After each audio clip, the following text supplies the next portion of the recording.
And now it's my great pleasure to introduce our speaker, my colleague, Dr. Simon Martin.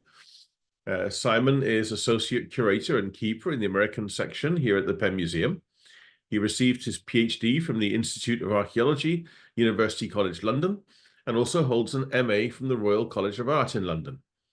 He is a specialist on Maya hieroglyphic writing with research that focuses on the history, politics, and religion of the Classic period.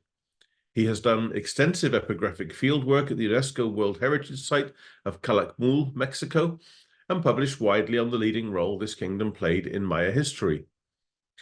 As a curator, Simon developed exhibitions at the National Gallery of Art in Washington, D.C., and here at the Penn Museum, and was the lead curator of our reinstalled Mexico and Central America Gallery, completed in 2019.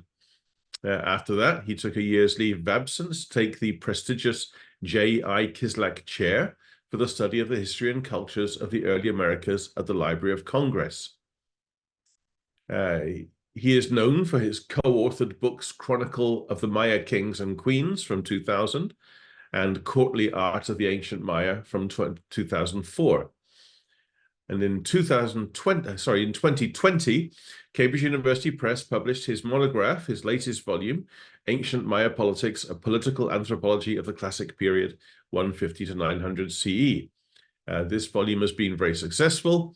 It's received 3 awards from the Association of American Publishers, including the top prize of the R.R. Hawkins Award, the first time Cambridge has taken this, and the American Historical Association also awarded it the James Henry Breasted Prize for a book covering history before 1000 CE. So please join me now virtually in welcoming Dr. Simon Martin, who will talk to us about the decline and fall of classic Maya culture, new finds and perspectives. Simon. Thank you very much indeed, Steve. I hope everyone can hear me properly and well. And what we will do, I think we'll just kick straight off, and I will share my screen. And hopefully that's now come up. Regulars may have heard a talk I gave about the Maya collapse a few years ago, I think just before the pandemic, perhaps. And that can actually be seen on YouTube. And so I'm not going to cover exactly the same ground for reasons I shall explain. Now, for any single person who is not familiar with the Maya area, here we are, down in the toe end of Mexico with Guatemala, Belize, El Salvador, and Honduras. And today I'm going to be touching on some really interesting work that I've been collaborating on at the site of Ukanal. So that'll come just a little bit later. But first of all, let's kind of set the scene and imagine Maya civilization at its height. 600 to 800, this is the late classic period. This is when everything was going fantastically well, and you had these immense cities, and you had enormous output of monuments and architecture, art, and intellectual achievements. And we know that this was not happening just in these sort of individual kind of elite centers. This is a map showing the central southern lowlands, the heart of the Maya area, with LiDAR scans. So this is where we are looking through the trees with airborne lasers and a group of different projects. You can see all these different areas here. We're collaborating with Pacunam, which is a body in Guatemala, to produce these maps. And so if we look at Nachtun, which is up here at the top, and then just close in on that. Now, each one of those little specks is a house, or even a house compound. And so you can see from the density in that last image, plus this one, that we're talking about one of the most densely settled areas in the world at that time. So now exact estimates range, and I think nobody would put their hand on their heart and say we know an exact figure.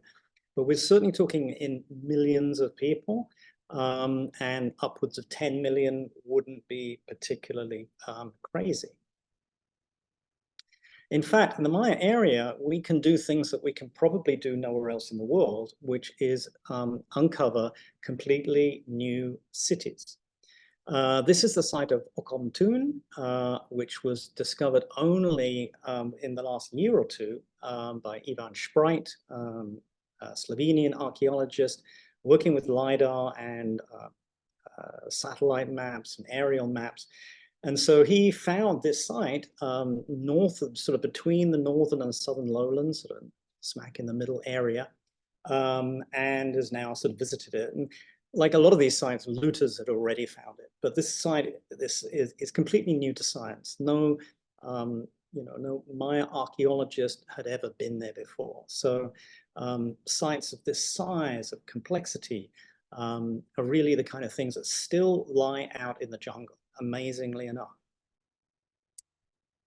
So around 800, we've really got a very sophisticated society, and things are going extremely well. And yet, over a period of time, everything falls apart. And by 900, so only about a century after that sort of peak time, we're looking at a vastly diminished population and the abandonment of most of these cities. And as one can imagine, this represents a very considerable question, which Maya archaeologists have been dealing with almost since the beginning of Maya archaeology. And this quest to understand what went on is very much with us today. So we know that the population fell very dramatically. This is quite an old chart, which is based primarily on sherd counts, so looking at when ceramics are being produced and discarded. And you can see that the peak is around 800, and then it falls precipitously. There are new maps coming out, new charts coming out based on other sets of data, which will probably refine this, but they tell the same story. A very rapid rise through the early Classic, particularly in the late Classic, and then a very quick fall. So now, last time we talked about this, I went through all the various explanations that have been suggested, some of which were quite wacky and unlikely, and other ones considerably more plausible. And so I'm really only going to talk here about the sort of leading contenders of recent years. So one comes from lake sediments and various analyses of pollen and these kinds of technical analyses, which shows, or seem to show, that the Maya burned down the forests and that there were very, very few trees at the end. And this would have created a lot of runoff of soil. So you would have got soil erosion, you would have got infertility of the soils, and essentially yields would have collapsed, and everything fell to pieces, essentially through over-exploitation. And this is the vision which is captured in Jared Diamond's well-known book, Collapse. And it was, to be fair to him, the scholarship of the day, which was essentially in the 1990s. But problems with that emerged fairly quickly, and those particular data sets proved to be quite isolated and not representative of the whole region. So we actually find lots of contradictory evidence showing that they didn't cut down the trees. In fact, they were very, very good managers of their environment. They did not destroy their own homelands. Now, the other one, which keeps coming up and is probably part of the mix in whatever way we play it, which is strife and violence. What we're looking at here is two views of Dos Pilas in Guatemala. And the top is, just coming up to 800 when everything is still doing very well. And then the bottom one is a few decades later. And what you can see is that people have stripped stone from the great temples and used it to make walls. And they're rather limited, villages are kind of huddled inside for protection. So this is really a post-collapse world. And we're still looking at how widespread this is, but we can certainly imagine that as society breaks down, violence increases. And so the thought is that warfare between elites escalated in order to essentially burnish their reputations and gather more resources. But this kind of warfare spiraled out of control. And it eventually became a class conflict where essentially everyone was fighting everyone. And this made agriculture impossible, trade routes collapsed, and the disaster that is the Maya collapse came as a result. Now, the one which has joined that, and for many people replaced it, is drought. And drought, we know historically, can be a severe problem. So we have colonial records showing that many, many people died in the northern lowlands, where colonial populations were concentrated in Yucatan, that there were droughts every few years, and they could go on for years and cause famines in which many, many people died. So if there was some terrible droughts, then this could be the kind of thing that creates the big fall in population. Now, to look for answers about that, we actually, it's turned out the best thing you can do is head down into caves, because stalactites and stalagmites are fossil records of water, which is dripping down, which is percolating from up above into the soil, and it leaves a record. So if we, if experts cut through those sections, they're called spilethems, you can see a bit like tree rings, you can see all these tiny little accruals of calcium carbonate. And every rainy season, of course, more water will come down, and every dry season, it'll be very, very limited. And this creates clear individual year records, and in some ways less, even less than a year, because you can then break it down even further. So this is really a potential gold mine for looking at the way that rainfall changed. And this is one particular speleothem from southern Belize, where it's called Yok-I, and it's essentially looking at different probabilities based on certain kind of factors. It's not an easy calculation to look at these things. And you find also that different speleothems give different results. So you really need to bear that in mind. But you can see at various points there were serious droughts. And in this particular record, it seems, we have one around here at about 1050. But we're looking really around here for things between 800 and 900. And, well, clearly there are droughts, but it's nothing particularly spectacular. And you could certainly make an argument that these very high populations, or a drought that became at a particularly bad moment, or one that sparked widespread warfare, was enough to have caused a kind of social collapse. And that essentially is what people have argued. But part of that is predicated on the idea of recurring droughts over this 800 to 900 period. And that's the kind of resolution that most archaeology can work at. Now, a more refined chronology comes from monuments, because those hieroglyphic texts carved in stela and panels and small items of jewelry, things that have dates on them, tell you a lot about the activity that was going on between Maya kingdoms. So here we're looking at a chart I tend to always show, which is a map of all, not even all the Maya kingdoms, but certainly the major Maya kingdoms, and the types of interaction between them, whether it's hierarchy, diplomacy, family connections, conflicts. And you can see that there's very widespread contacts. These are not just local contacts, they're stretching over hundreds of kilometers. And the majority of what we're looking at here is between 600 and 800, because that's when the great mass of monuments were being made, and also when the topic being talked about was the relationship between kingdoms. Now, if we take away everything except 800 to 900, that final century looks like that. So you can see that there's a massive fall off. And it's because some of these cities really don't exist anymore. They've completely collapsed. And other ones which are continuing, because it's a mixed picture, they are not putting up monuments, or if they do, they're not talking about other kingdoms. So the 9th century, 800 to 900, is a radically different epigraphic imprint.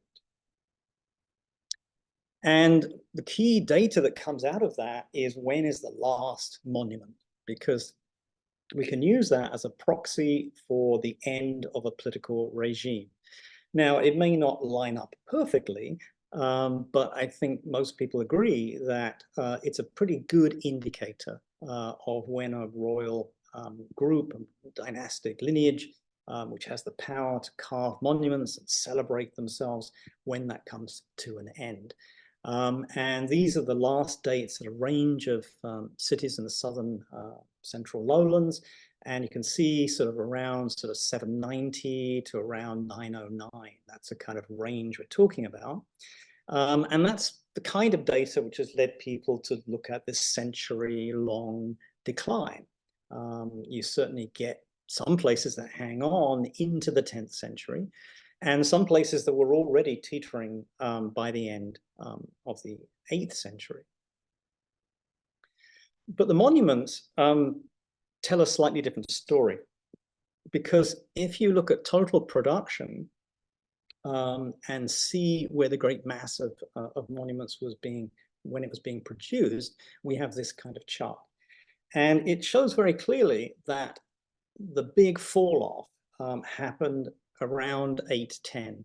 So 810 is a kind of watershed. Before that, things were going pretty well. After that, things are very different. And this white area, this gray area, also reflects increased monuments in the north, because they have a little fluorescence, they have a little renaissance in the north at the same time that the south is collapsing. So this is probably overstating the amount of activity that's actually happening in the south. So everything is not simply decline and abandonment. Some cities carry on, and where they do, they change in all sorts of interesting ways. So you find there are new architectural styles, there are new ceramic forms, new technologies, iconography, so imagery, costuming, all of these things, we see some very distinct changes there. We see changes in the writing system. In particular, we see hieroglyphs which are not ostensibly Maya glyphs at all, and then centers of power, because only some places survive, and many of the really most important places no longer survive after 810. So a place which we can look at this and the early thinking about this is Ceibal, which is slap bang really in the middle of the central southern lowlands. It's on the Passion River, which links to Usumacinta and goes down towards the Gulf of Mexico. So this was a site worked at by Gordon Willey and Jerry Sabloff, our Penn Museum's own former director. And they found some really interesting stuff. They found a late increase in some of these late types of vessels. And they were interesting because they were made out of a technology which is called fine paste. It doesn't have temper, which most Maya ceramics do. It's a very, very finely ground clay base. And that technology was developed on the Gulf Coast. And here it appears pretty much all of a sudden, it sort of kind of creeps in during the late classic, but this era, this 800 to 900, what they tend to call the terminal classic, that's when it takes off. And it's one of these types is called fine orange, and they're mold made. They're not painted like the earlier Maya ceramics, they're made en masse. And this particular vessel, we have a copy of it. We have this a vessel taken from the same mold in our gallery, which you can see anytime you go up there. But it's really an indicator of late fluorescence of Ceibal. Also at Ceibal, we find these interesting changes in iconography. Now, something like this, with this serpent tied around the waist, this back coiffured hair, this kind of speech scroll with sort of blobs on it. This is not typical classic Maya iconography. This is something quite odd. And it looks like things that we find on the Gulf Coast. It looks like figurines that we see on the Gulf Coast. And of course, it still has Maya writing, and you can see that up above. But this also has some strange features, because one of those non-Maya glyphs kicks off this text, and it's very distinctive because you can see this square box. It's got a number on top, which is 7, and it's got a water vessel inside the square box, and it's a day name because this is a system, a Mesoamerican calendar system, but one used in the far west, used in central Mexico and on the Gulf Coast. And elsewhere at Ceibal, we see not only these square day signs, which are working as personal names, and these are probably captions to these two characters. You can also see with the masks that they're wearing these outside deities. This is the storm god, Tlaloc. And we only normally see that deity in connection with Teotihuacan, the kind of great Central Mexican power of the early classic, and doesn't appear in Maya iconography outside Teo context until now. So we have the emergence of foreign deities. And we have some interesting changes in architecture. One of the most prominent is the emergence of these circular substructures. So way back when, in the pre-classic, the Maya had circular buildings, but for hundreds of years, there were no circular structures. And all of a sudden, here they are, they crop up. This is one of the very largest ones. And we'll see just a little bit later the ways in which they would have a perishable superstructure on top of this. So these were ideas that grew out of excavations in the 60s and monographs published in the 1970s. And Jerry and Gordon Willey proposed in 1967 that these features were brought by outsiders, that essentially the Maya collapse was linked to an invasion that happened from the West. Now, that was always perhaps a sort of slightly contentious issue, because there were many people working at many sites who didn't have any of these features. They had no circular temples. They had very little fine paste ceramics. Their iconography was completely conventional. They had no foreign deities. So this led to a degree of skepticism. And then in the 1980s and 90s, people began to find things like sources of clays that showed that all of those very fancy vessels that looked as if they had been brought from the Gulf Coast were made locally. So places like Ceibal and another center called Altar de Sacrificios, they were producing these vessels. They weren't foreign, they were local. And there's another text we'll come up to a little bit later, which indicated that the Renaissance at Ceibal was manifested, was invigorated by people coming from the East rather than from the West.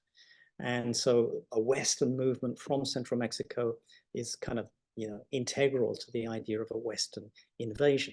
And for that reason, people really turned away 180 degrees and felt that there was no such thing as an invasion.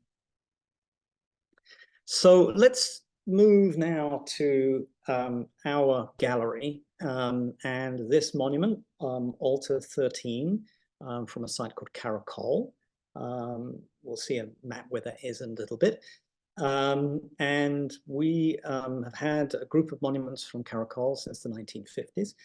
And when you create a new gallery, you have to look at everything again because you've got a new captions to write, and you want to say something up to date about it. And we have a sort of people who read glyphs have a sort of fairly formal understanding of what was going on here. But as I began to sort of work with the text, there seemed to be some problems with the orthodox view.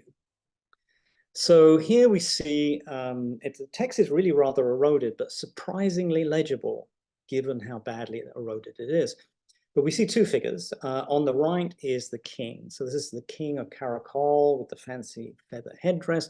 And he's on the prestigious right side. That always indicates the sort of person of honor if you're on the right side. And on the left side, we have someone who's in the less prestigious position who's interacting with him. And there is this extra person, and there's all sorts of very strange features about this person. First off is their name. This is spelled syllabically, so only with phonetic signs, which forms pa, pa, ma, li, li. And you can either make Papmalil or Papamalil. We can't tell which they're trying to spell from that particular construction, but it's one of the two. And it is utterly unlike any normal Maya king's name. It's just not the kind of thing they do. The Karakol king, he has a completely conventional name. So this contrast between the two characters is quite marked. Now we have other images of, or at least one other image of Papamalil, and here he is. And this tells us some really important information, which is where he is and perhaps where he comes from, because he's sitting here on what is essentially a seat or a throne, but it isn't just a throne, it's a embodied hieroglyph. It's made up of three parts, the logograms for Khan, for Wits, and for Nal. And if we put those together, it makes Khan Witsnal, the yellow hill place. And we know that this is the site of Ukanal. So there is a connection here between Karakol and Ukanal, which is about 30 kilometers to the west. So he's sitting there, and as we'll discuss a bit more in a second, he holds this prestigious title, but he does not have an emblem glyph. He doesn't have the local ruling title of Ukanal. He never carries it. That's what the glyph, that's what the toponym, that's what the place name of Ukanal looks like if you were to spell it out. So there we have it. That's their connection. And they're, in the great scheme of things, they're pretty much neighbors. And in the past, they used to be rivals. There are wars recorded between Karakol and Ukanal. But this is clearly a different kind of relationship. So that name, is there some sort of precedence for this? And that was a question I asked some of my linguist friends and poured through a few books, and eventually came to, some of my good colleagues helped me find references in Chontal. So Chontal is a Mayan language, but not one associated with the central area. And you can see here that pa and pap and papa are all male prefixes. So they are attached in historical times, they formed surnames. And you can see a whole list of them there. Paptukun, Papkan, Papabin, etc., etc. And towards the end, say that last one, you have Papa Quetzal, Achao. And that's interesting. Achao, of course, is Maya for Lord, but Quetzal, that's Nahuatl. That's not Maya at all. And that's not too surprising because Chontal comes where its focus today is this area on the extreme side of the central lowlands. And this is where Maya people were in contact with Nahuatl-speaking people with languages from the Gulf Coast, probably people from Oaxaca as well. And this is a kind of melting pot. And a lot of early scholars thought that this area was very important. They called the people from there the Putun, and they hypothesized that they were Mexicanized Maya. So these ideas have never really found a lot of substantiation in recent years, but that certainly was the kind of idea that got locked into the idea of invasions, et cetera, et cetera. In fact, in the colonial times, Chontal area was rather bigger, and they had a quite expansive kingdom, Akalan Chontal, which was ruled from a site called Itzam Kanak. So when the Spanish came, they interacted with them, and ultimately, they were forced to accept Christianity, et cetera, et cetera. But these Chontal words went deep into the Peten, which is the central area here. And we don't know how old that relationship is, how long Chontal Maya speakers had been there, because we don't know anything all the way from 900 up to 1500. But it is interesting that we have a name which only finds a counterpart in Chontal.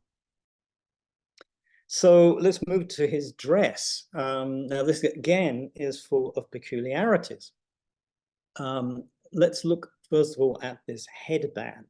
So he's not wearing a hat. You can see from the knot tied at the back that it's a kind of head wrap, sort of a padded like a turban. And we have a figure found at Nakum, and this is made out of fine paste. So this is made out of that technology that comes from the West, and it's essentially the same kind of character. He's actually wearing this long nose bar, which is also a particular marker of this period. Now, if we go a little bit later in time and look at images from Chichen Itza, so this would be at least a century later, possibly or probably more, you can see the same knot, the same headband knotted here, and you can see the same sort of turban design. Really, the synergy between these things is very, very close. But also look at the feathers, particularly the one at the bottom here, because this is not just some sort of arbitrary bunch of feathers that people might wear.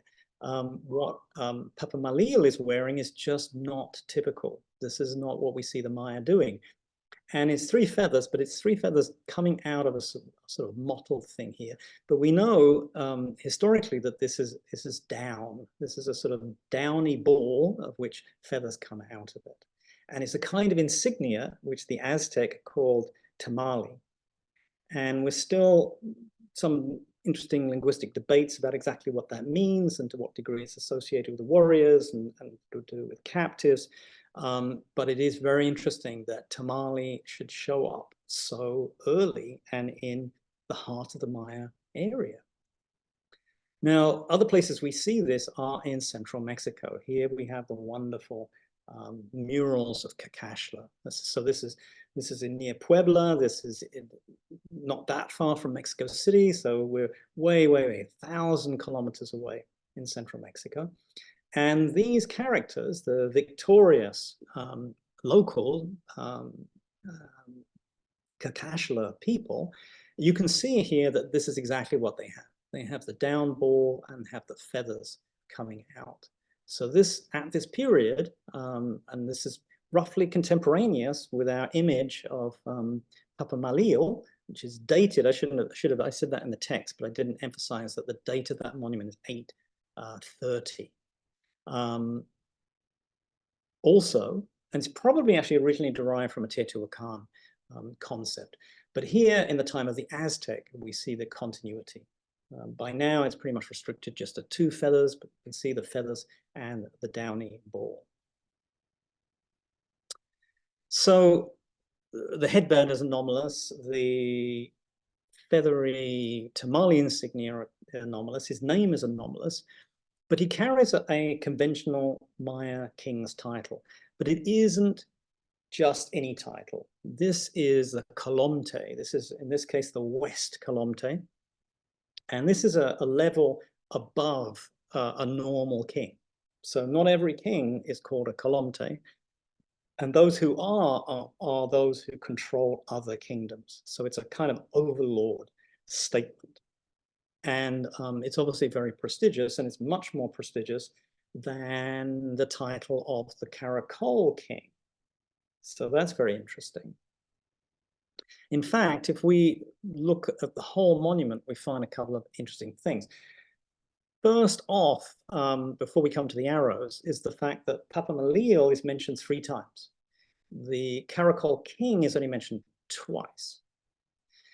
Then these arrows are singling out 2 glyphs, not in great preservation, but legible, and it forms this word Ukanal, which we can gloss approximately as to be overseen. It's about being seen, but it is with the same implication that we would use, meaning to supervise, to oversee things in a sense of hierarchy.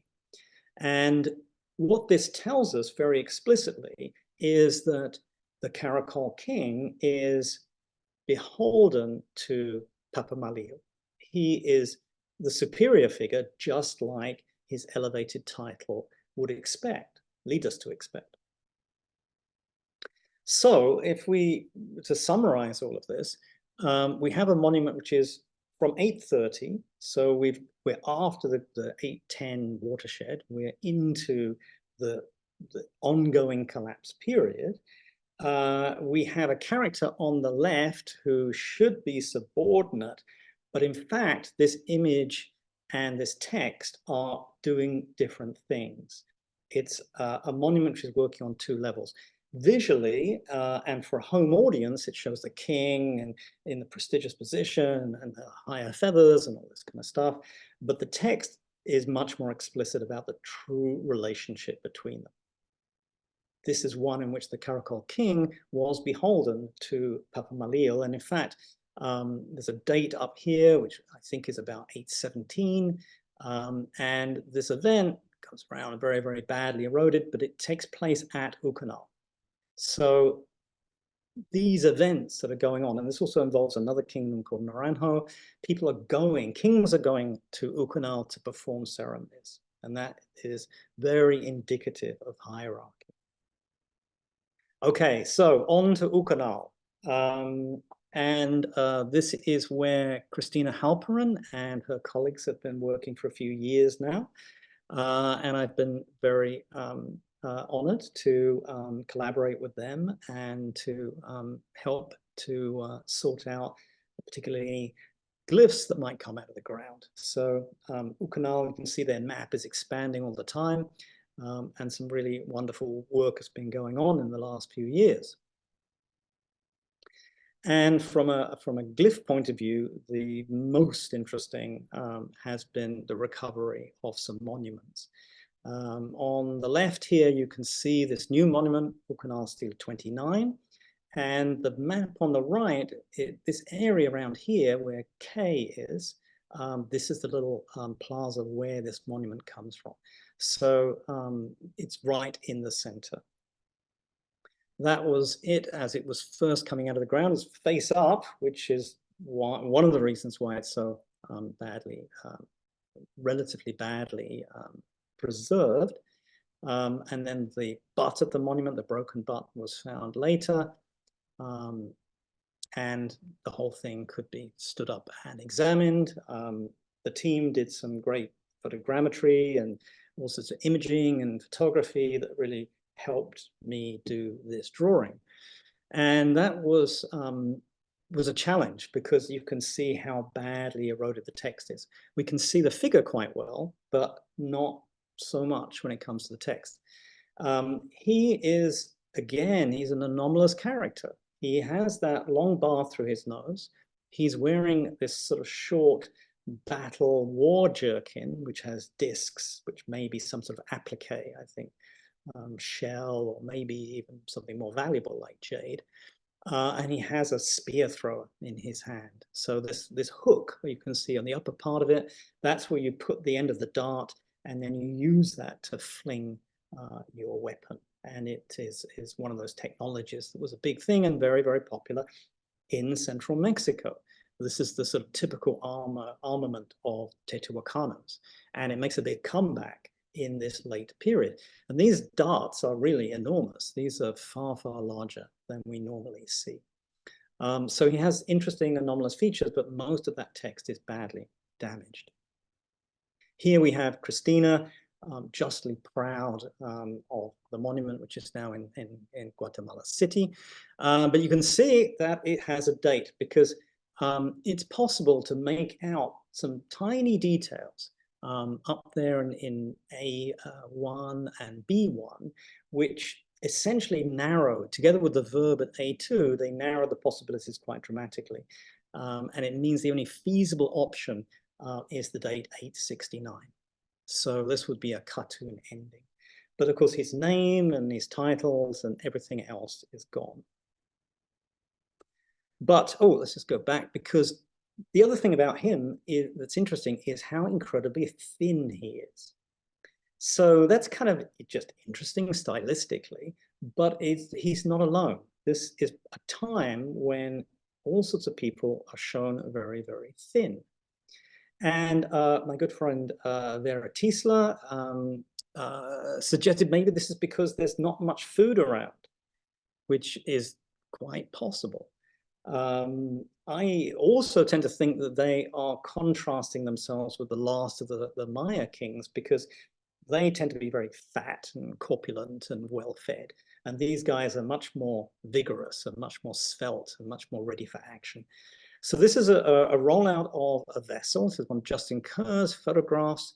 And we see a line of warriors, and they are dressed in this foreign, non-Maya typical garb. In particular, they have arm protectors. These are the things we see at Chichen Itza. We have the tamale feathers on a couple of people. We have atlatls, spear throwers, and we have the long darts, all these things. But their names, when they're named, are very, very conventional Maya.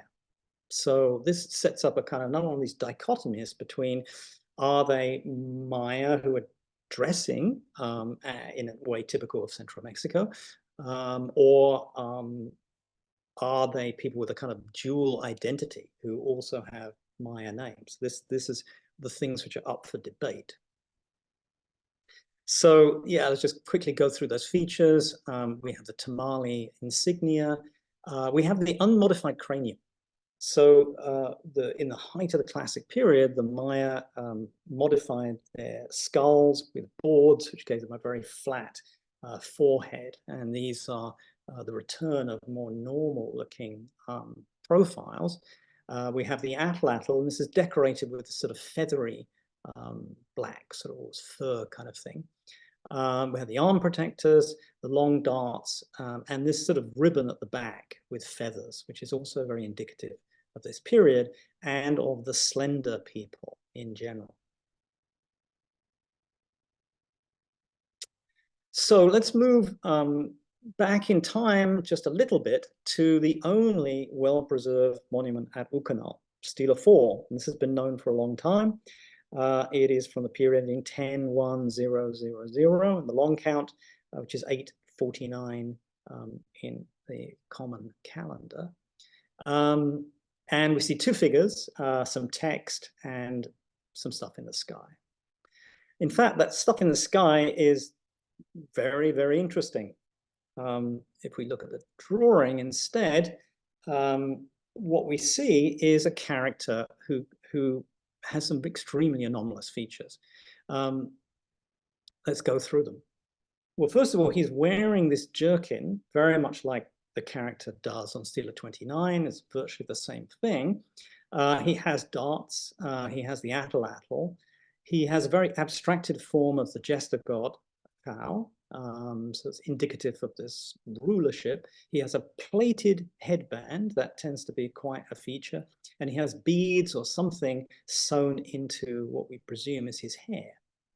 And Carl Tauber, working with some other colleagues, Steve Howson and Dave Stewart chipped in as well, recognized this as a sun god.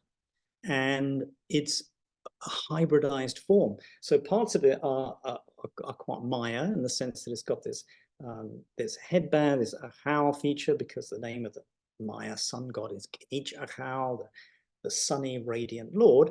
But just about everything else is non-Maya, and yet he's floating in the sky. And this beaded stuff here, this is a cloud. So he's basically frolicking in a cloud.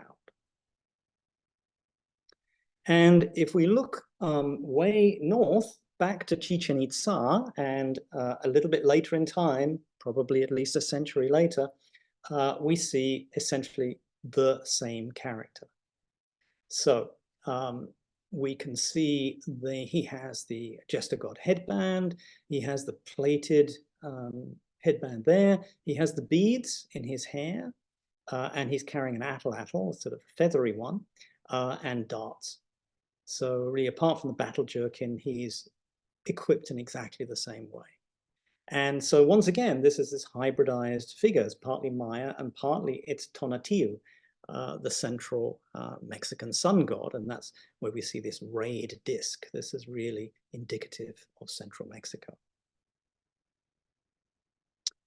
So we come back to our characters who are seen here. Then we have the king on the right. We have actually probably a young, probably even his son on the left, and have their own name captions.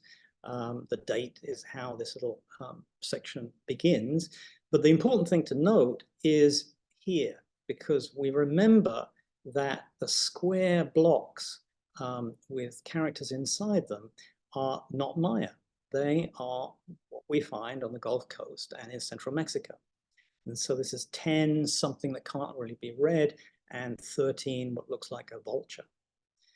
He's also a colomte of Ukanal. So here he does have a kind of emblem glyph, but obviously this is a later generation, as we've now moved on to the generation beyond Papa Malio. And here they're dressing themselves as Maya kings, very, very obviously. But they have a kind of dual identity where they have Maya name components, but also non-Maya name components. And those fine ware molded vessels, this is the same period. So here we have a vessel which was found at Washington, probably not made there. It's probably an import. It's fine orange. And it's interesting because it has a Maya inscription on the top, dedicatory, very formulaic series of glyphs. But these characters are named with square day names. So their anomalous names continue. And whereas at Ukanal we had a Maya name joined to essentially a non-Maya name, here we just get the non-Maya name. So if these are Maya people, in a sense, pretending to be foreigners, then they only show themselves as foreigners. They've lost their whole Maya identity. And it really might be rather easier to see these people as real foreigners. They're people, and these are their names. So now we have to step to another site called Ixlu.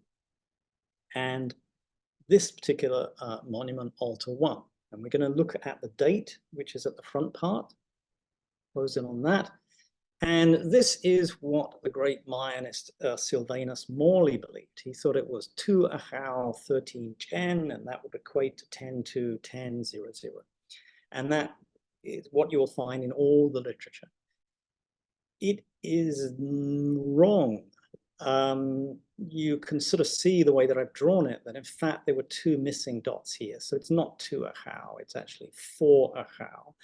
This head is nothing like Chen, it never was.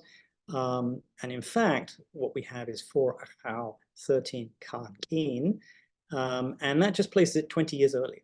So it's 859 and not 879. Well, you might say, what does it really matter?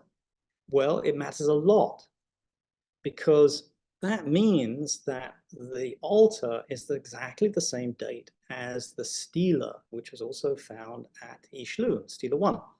So they have the same date, and they're both recording the same things. In fact, it does more than that. It things which are shown on the monument are described in the text of the altar. So we have the scattering ceremony, and here we have the hand which is scattering, and we have the personal name of the king with his tikal dynastic title, and that's down here. But it does something else, which is it talks about this character here, who is anomalous. He looks very strange, and in fact, as far back as 1985, Arlen Chase suggested that he was a foreigner. Let's look at that name for him. So what leaps out is that he has the same Papamalial name as the guy with the tamale insignia at Caracol. Now, this is obviously much later, so probably not the same person, but someone carrying the same name. He is doing something Ukanal, so he's supervising the local king with the tikal title. So this, again, this is the guy who's in charge. And some of his name elements are really odd. They're not things that we can easily read. But this last part is very legible, and it is intriguing. So it forms shaman kolomte. Kolomte we've already talked about. Shaman is not the west version, which would be Ochkin. Shaman means north. So this is the northern kolomte. I think Stan Gunther is the first person to notice this. So we have only one other case of shaman kolomte, and you can see at the bottom here, and that appears at Ekbalam, which is way up in Yucatan. So we're right to think that being the shaman kolomte marks you out as a northerner, and it's relating this strange costuming with the fact that he's an outsider. Very, very explicitly.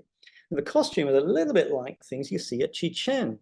This is a little bit later, like whatever it is, 10 years later or something, from a lintel at Chichen Itza. And we see a sort of similar kind of hat. So that may be an interesting connection. But the other connections are even further afield. So this is a scene from the murals at Kakashla. It's a different mural. It's a one which is much more symbolic and much more to do with rulership rather than warfare. And we have this character who's dressed in a jaguar skin, and he has this ceremonial bar. Yeah, so it's a staff. It's some sort of major emblem of office. And what it actually consists of is a bundle of darts. If we close in on it, we can see the points of those darts, and we can see that it's knotted. So it's like you are producing a group of darts for transport, and you just tie them together. So this becomes an emblem of something, and it's really rather similar with the knots and with the points sticking out to what our shaman kolomte, our second Papamalial, is carrying. It's like this is a sort of miniature version of that same staff, only attested in central Mexico. Finally, there's still more things on Ixlu Stela 1. Up above, we see 4 characters in clouds. Now, 2 of them are typical Maya characters. They're called the paddler gods, and we see them in a number of other contexts. But these 2 are much more related to what we saw at Ukanal. This is another Ixlu monument, Stela 2, with a little bit better preserved. And look, we see the same things. We see the headband, we see the bar through the nose, we see the atlatl, and we see the darts. And there's a pair of them here.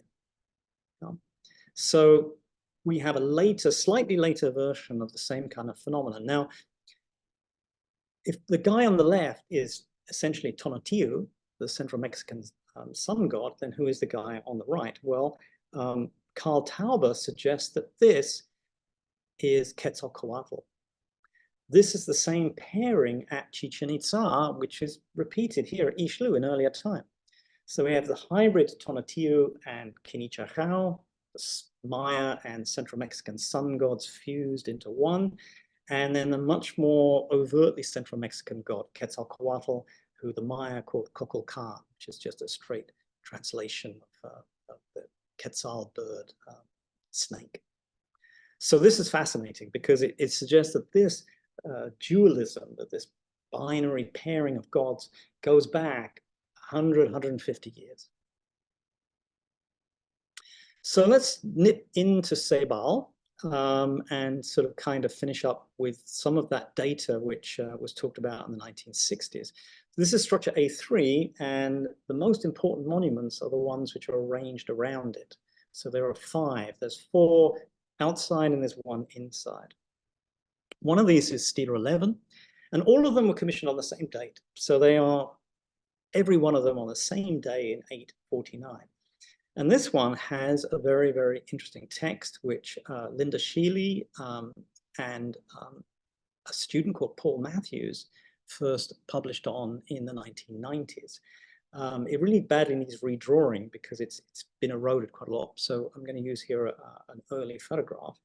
And if we translate that to our best ability, we say that on 9/19/18/17/15, which is the March the 12th of 829, Achbol who is the guy who will become this king, arrived in the middle of Ceibal. It was the doing of Chanek Hopet of Ukanal. So fascinating. We have a connection between Ukanal and Ceibal, and it happens in 829. And I mentioned earlier about the ways in which people said, okay, so there's no foreign influence at Ceibal because the king came from Ukanal. He came from the east. But we can see now that the situation is very, very different. We can see that Ukanal is a place where people with a very distinct foreign identity are hanging out. So I don't think it says that this person can't be foreign. And there we go. There's a relationship. Now, I mentioned that Ceibal is on the Pasión, and that becomes Usamucinta, and that will take you all the way to the Gulf of Mexico. Ukanal is on the Mopan, and the Mopan will take you down into the Caribbean. So a link between Ceibal and Ukanal is pretty much the shortest distance from navigable rivers going in those 2 different directions. And I think that is really important. I think that's why Ukanal wants to move to Ceibal and set up a new kingship there. This is a concrete connection between the 2 of them, and it seems to me to be strategic. So these influences which are coming in, and we'll talk about some more of them, through to Ukanal are now going eastwards. They're going to Ceibal. So coming to those monuments, all from the 849, now a couple of them, or 3 of them, look pretty much like this. So this is a classic Maya king's profile. And you see in particular that nose is perhaps the most distinctive feature of it. There we go, as a line drawing. But we also have portraits like that. And this, as I mentioned, these monuments are all from the same day, and they depict the same person. He has exactly the same name caption. So he has to be the same person. And, well, he can't look like 2 things at once. And it was thought that he was a Maya king who is essentially performing as a foreigner here. He's sort of dressing up, and he has a particular message he wants to do with that, and these kind of things. It could be the other way around. It could be that he is the foreigner who is performing as the Maya. And it's interesting that he has a name which is non-typical, or at least parts of it are non-typical. They're spelled entirely in syllabograms. They're spelled phonetically. They're not, or don't completely consist of typical Maya kings' names, which are made out of god names. This is very distinctive, and it's not something we can translate in Maya. Now, something new that I have not talked about, because it's only just come up in the last few weeks, and I have to give a shout out here to Mary Miller, who's the person who directed me towards this. There is a bone in the Dayton Art Institute. It's been there since the 1970s. And it's actually, I mean, as a bone, it's pretty fascinating because it is the jawbone of a dolphin or porpoise. Not quite sure which yet. So this is really, so on this side here is where the teeth go. Yeah? And this is the sort of the jaw, which would attach to the rest of the skull. So it's a pretty fascinating kind of bone, and it's been carved with this image, which is very patently laid, with these tied up snakes. This is all, there's trophy head here, and this wide blade. There's also some stylistic features here, which tell you that this is pretty much from the mid-9th century. Yeah, the closest parallels are around 864 and 869. So you can see the range that we're in. And it has an inscription. It kicks off with the name of that person. It tells you this is the image of him. His name might be the shield of the sky turtle, but that sky turtle bit is a bit dubious because of the erosion. But what we're really interested in is the rest of it. So that lower section kicks off with a parentage statement. In fact, the whole thing is a parentage statement. It's Yune, which means Yunen. It's a slight underspelling, meaning the child of father. Now, this first glyph has been reconstructed, so that's unreliable. But this one is complete, and it is what we have to call a non-Maya glyph. This is not part of the Maya repertory at all. Down here, by contrast, we have a Maya woman's title combined with a Yal statement, meaning child of mother. So we don't get her personal name. We're just told that she is a elite Maya woman. So this guy is telling us, I think, that his father is non-Maya and his mother is Maya. So this is where we're getting a blending together in the mid-9th century of different elite groups. Now that glyph looks rather like these ones, Ceibal, which are these sort of very abstracted crocodiles. If we go into Aztec times, we can see the unabstracted version. So all this sort of spininess and toothiness and stuff like that. But that's Ceibal. It's day one of the Aztec calendar and lots of other systems in central Mexico. So it gives us at least some idea about what that name may have been. Now we're going to leap quickly to architecture, and we're going to look at Calixtlahuaca. And this is way up there. So let's see this map, circular building. There it is. So this is way, way off in central Mexico. And I think we've got a little map here to show that it's not just one building. It's a building that's been built over and over and over. So the last versions are definitely well into the post-classic, but these earlier versions seem to go back into the latter part of the classic.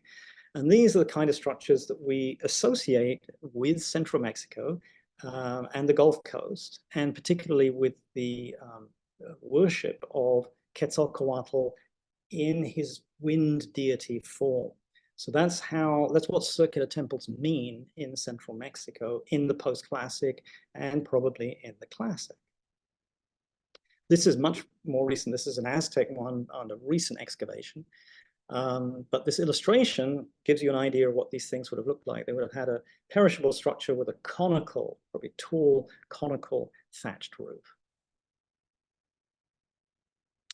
And we find them, as I mentioned, in the Maya area. This one is at Etzna.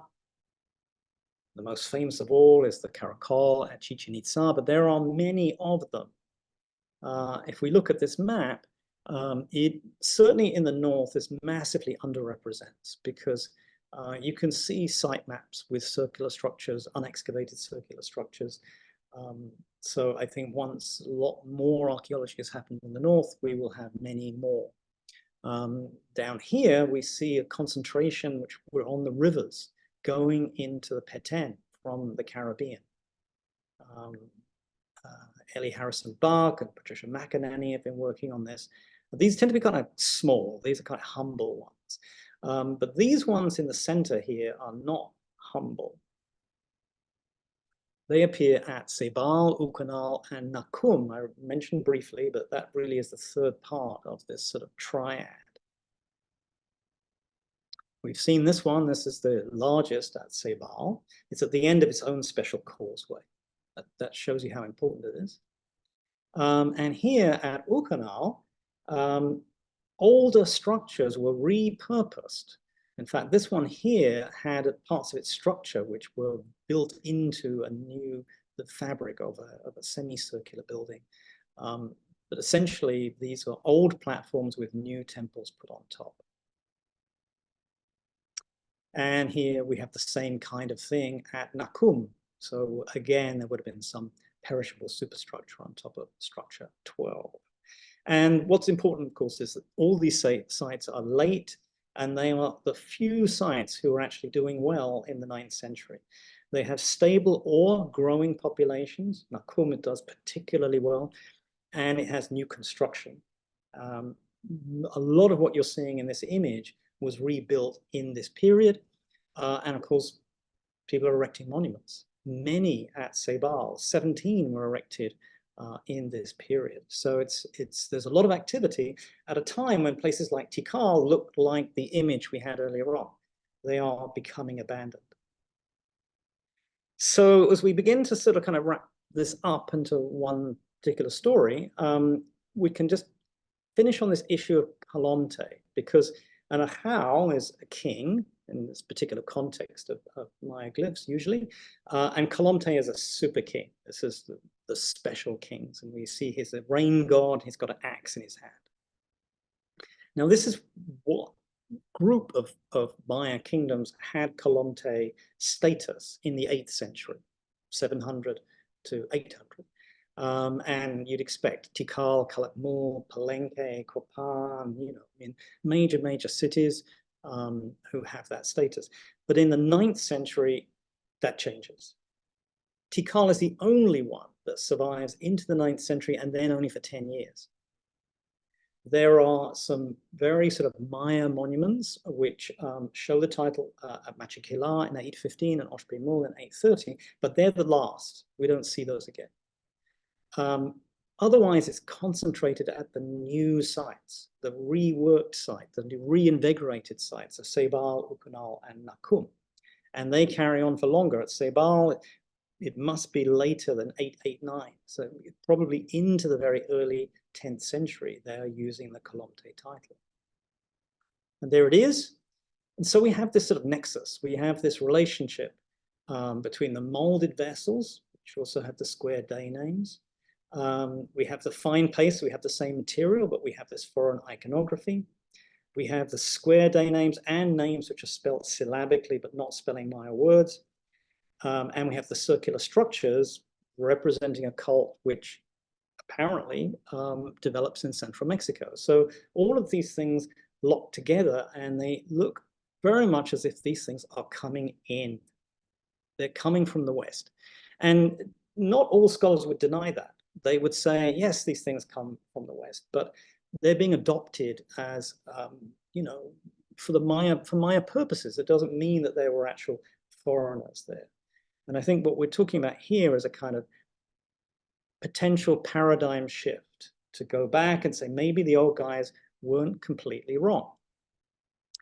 So those sites like Ceibal and Nakum and Ukanal, they all have Kalonte kings. They all have names, kings' names which are anomalous in some way, whether they're phonetic or whether they're square day names. They use lots of fine paste and mold-made ceramics, and all have round temples. But there are other sites, Machikilar, Tikal, Washaktun, Sholtun, which are much more traditional. They very rarely and eventually not at all have Kalonte titles. Their kings carry traditional names.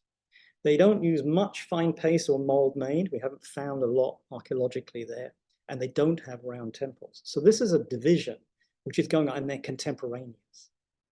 So it's as if there's two cultures here. There's an old style culture and there's a new style culture. But as we saw when Ukanal was sort of lording it over Karakol, and we find similar relationships with these other sites, it's the new guys who are in charge. They're the ones who are driving events here. The older guys are on the way out, and those sites tend to disappear earlier. Karakol does reasonably well, but we see that we've already seen that they're pretty closely networked to Papamalil at Ukanal. So these are not antagonists to newcomers. They are cooperators. They are collaborators. So what I'm envisaging here, and this would be the antithesis of what was being said a few years ago, is that not only ideas, but also people are moving around.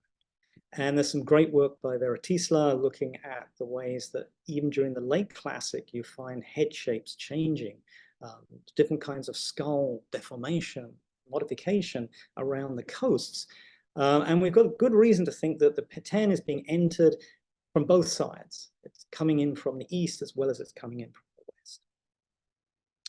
And we can go on. There are other crazy things to think about. One of them is that a Kakashla,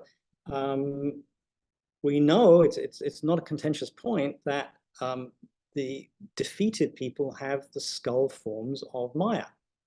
And I would say that there's actually a lot of features about them which are also Maya, which have not been talked about. Is it that crazy to say that maybe Kakashla is celebrating some sort of raid or some sort of conflict between people in central Mexico and the Maya? I do not think it is crazy. I've published, I'm preparing a publication on that. One that's already came out this year is one on Chichen Itza, which is also supposed to be a Maya site which simply acquires some foreign attributes. I think that foreigners came there. I think it's actually even more obvious that foreigners came there, but we'll leave that for another time. And one can't help thinking, well, I can't help thinking about movements of people in Europe and the well-known movement of the Saxons, the Anglo-Saxons into Britain. It's how English came to be. It's why Celtic languages are restricted to parts of the country, and it's documented in all sorts of ways, and in every school child is taught all about it. But only in the last few years, there has been a counter movement. There has been a group of people who said that that is not true. There are people who say that there's no reliable contemporary documentary evidence. So they disbelieve the sources. They say that the sources are acting on, they're mythological or political. They're not historical. And so they do not provide evidence for invasion, settlement, conquest, or anything. And then it also doubts that there's any genomic evidence that would show anything at all. And it's true that the early DNA work on cemeteries was kind of inconclusive. So there's Oosthausen, you can see 2019, she came up with this book, and she's not the only one. I mean, there are a group of other people who are essentially anti-Anglo-Saxon. They believe that English came to the island of what we call the Great British Isles through a kind of fashion, that the elite took up this language, and then it became popular, and then ordinary people took up the language in order to get on in society, and that's how Celtic became English. However, in the last few years, and you can see here, 2022, we're finding some quite dramatic new DNA evidence. And this is putting everything on its head. You can find this in all sorts of popular cases. I think there's also as well the journals have been covering this. But just to use one of their quotes, our results overwhelmingly support the view that the formation of early medieval society in England was not simply the result of small elite migration, but that mass migration from afar must also have a substantial role. So what they're doing here is they're digging up Saxon burials and finding that very often the percentage of Northern European DNA is in the range of 70 or 80%. So these aren't necessarily the first groups of people who came from the north, but they're people very, very close to that, and people who are intermarrying but still have enormous amounts of foreign DNA. So this is taking us right back to say, well, the sources were right. The people complaining about the Saxons attacking and taking over the country, this was not some misconception that these things were reliable. Now, so you can see here the shameless plug for my book, but I do have a purpose in showing it, which is that this is published in 2020, and some, not all, but some of the things I've been talking about, I put into the book, and I felt it was a risk. I thought that The other stuff in it I've worked on for many, many years, and I felt sure about, and I felt as if I could prove it 6 ways from Sunday. But this was new stuff. This is when things have not settled down. This is when your colleagues have not had a chance to critique it, and new things keep coming out of the ground, which might suddenly change everything, particularly things like DNA. But in the end, I decided, no, I'm going to put it in because I believe it to be true, and I think I wouldn't be doing my job to represent what I thought the end of Maya, classic Maya culture consisted of if I didn't. But now, and some people have been dropping some heavy hints in other venues about this. We are on the brink of a major revolution because ancient DNA is now being collected, and the early results are pretty amazing. So I feel that I should leave it at that, but I do not think that what I was doing was premature. I think that it's actually turns out to be surprisingly timely, because I think the DNA is and will continue to show that people did come from central Mexico. So with that, I shall wrap up and thank everyone for listening to me.